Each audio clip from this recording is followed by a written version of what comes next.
Sahabat dan saudaraku, mari menggunakan waktu mempelajari firman Tuhan hari ini. Jumat 4 April.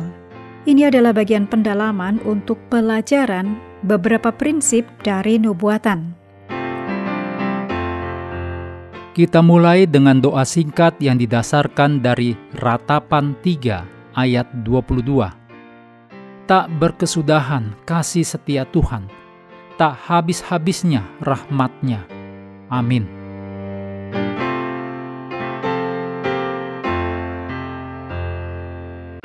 Anda silakan membaca tulisan Ellen G. White, judulnya Pembaru Amerika, terdapat di halaman 332 sampai 358 dalam buku Alfa dan Omega jilid 8. Berikut ini kita ikuti bersama kutipan Ellen G. White dalam buku Alfa dan Omega jilid 8 halaman 357 dan 358. Para pendeta dan orang awam menyatakan bahwa nubuatan-nubuatan Daniel dan Wahyu adalah misteri yang tidak bisa dipahami.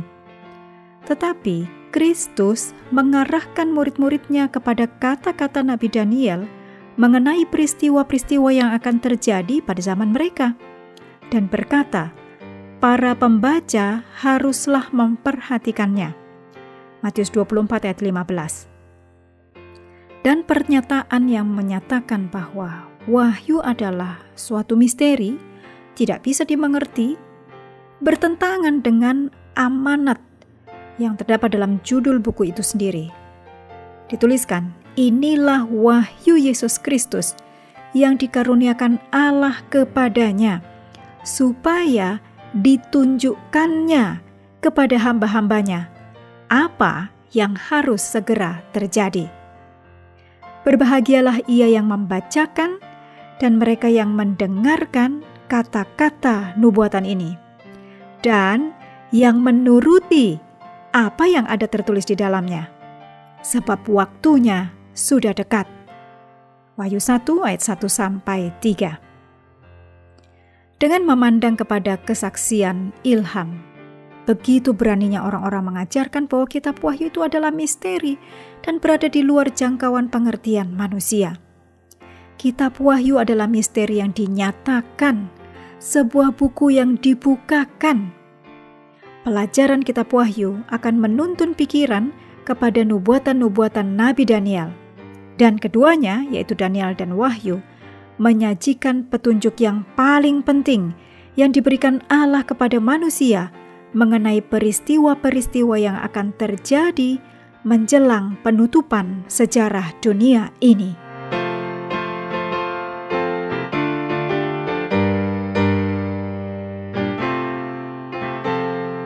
Berikut ini kutipan dari tulisan Ellen G. White dalam buku Alfa dan Omega jilid 8 halaman 357 dan 358.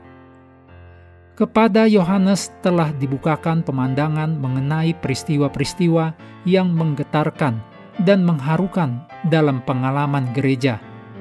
Yohanes melihat kedudukan, bahaya, pertentangan, dan kelepasan akhir dari umat-umat Allah. Yohanes mencatat pekabaran terakhir yang mematangkan tuaian dunia, baik sebagai berkas-berkas bagi lumbung surga, maupun sebagai berkas-berkas kayu bakar bagi api kehancuran.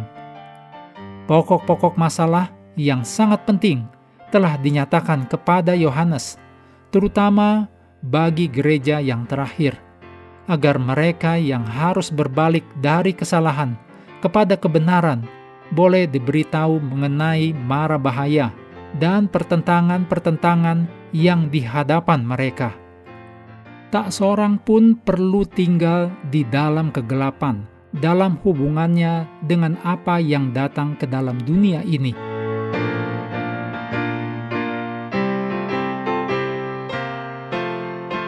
Berikut hal-hal untuk diskusi. Yang pertama, apakah cara-cara di mana mempelajari nubuatan dapat lebih meningkatkan iman kita?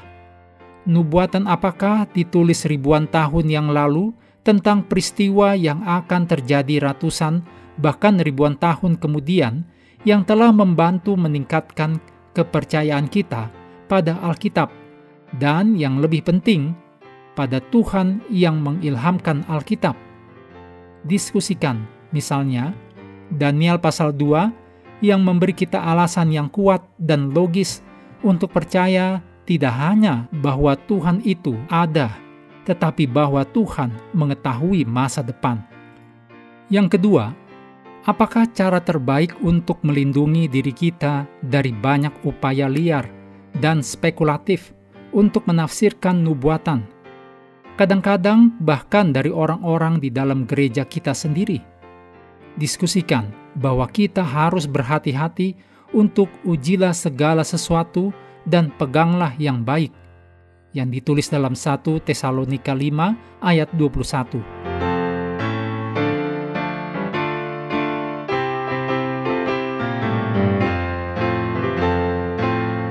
Mengakhiri pelajaran hari ini, mari kembali ke ayat inti Yeremia 9 ayat 24. Tetapi siapa yang mau bermegah, baiklah bermegah karena yang berikut, bahwa ia memahami dan mengenal aku, bahwa akulah Tuhan yang menunjukkan kasih setia, keadilan dan kebenaran di bumi. Sungguh, semuanya itu kusukai. Demikianlah firman Tuhan.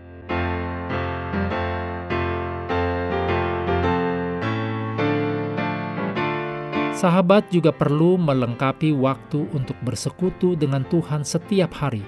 Dengan bacaan Alkitab sedunia, percayalah kepada nabi-nabinya yang melanjutkan dari Wahyu pasal 10. Tuhan memberkati kita semua.